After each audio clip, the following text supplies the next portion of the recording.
Happy morning, children. We are doing second example from our practice set 6.4.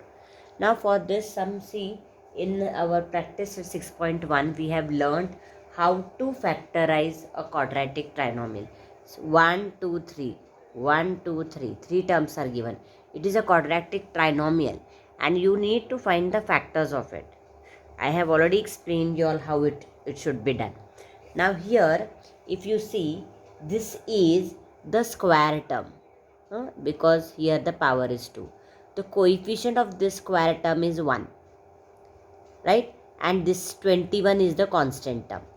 So you have to take the product of the coefficient of the square term and the constant term. When you, for this quadratic trinomial, if you see, if you take the product, you are getting 1 into 21 is equal to 21.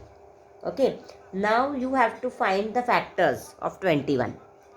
So in such a way that you should get, when you multiply you should get 21, but when you add or subtract you should get 10, the coefficient of the middle term.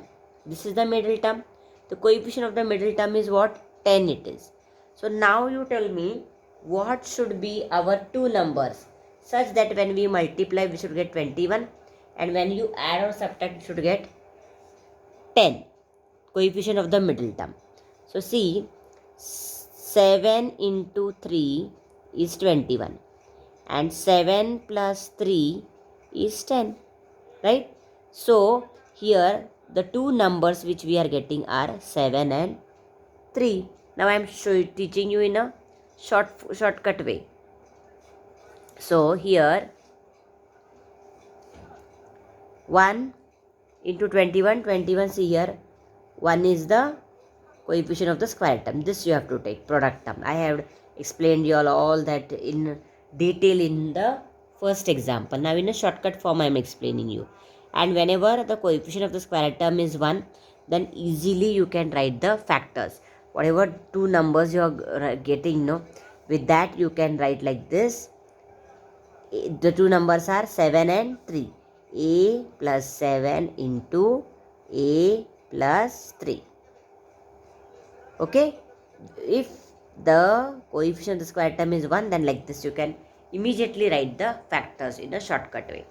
Now here again the coefficient of the square term here is 1. So 1 into minus 7 is minus 7. So what you are getting? 1 into minus 7. 1 is the coefficient of the square term and this is the constant term. 1 into minus 7.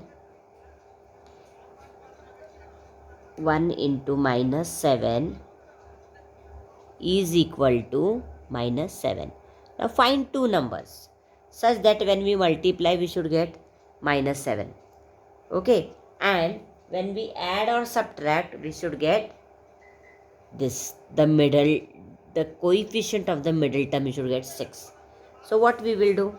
So see, if I take the two numbers as it is, say 1 and minus 7. If I write like this, 1 and minus 7. 1 minus 7 will give me minus 6. But I want plus 6 as the middle term's coefficient. So what I will take the two numbers as? 7 minus 1. If I take 7 minus 1, I will get plus 6. And 7 into minus 1 is equal to minus 7. So the shortcut way of finding the factors is, what are the two numbers? A plus 7 into A minus 1. See here, plus 7 minus 1 is plus 6a and 7 into minus 1 is minus 7. We have studied the formula in our practice set 6.1 about related to factors of a quadratic trinomial. X plus a into x plus b is equal to, that formula we had studied, same thing we are applying here. Okay, so now this we have got into, now this a square minus 1. A square minus 1 is what? A 1 can be written as 1 square, right? So this is again a square minus b square is this formula. Earlier formula I had explained, you all know, first example. A square minus b square is a minus b into a plus b. So we will write a square minus 1 square is a minus 1 into a plus 1 upon a plus 3. Now a plus 3 will be cancelled. A minus 1 is cancelled. So a plus 7 cancelled. So what is left? A plus 1. This is our answer.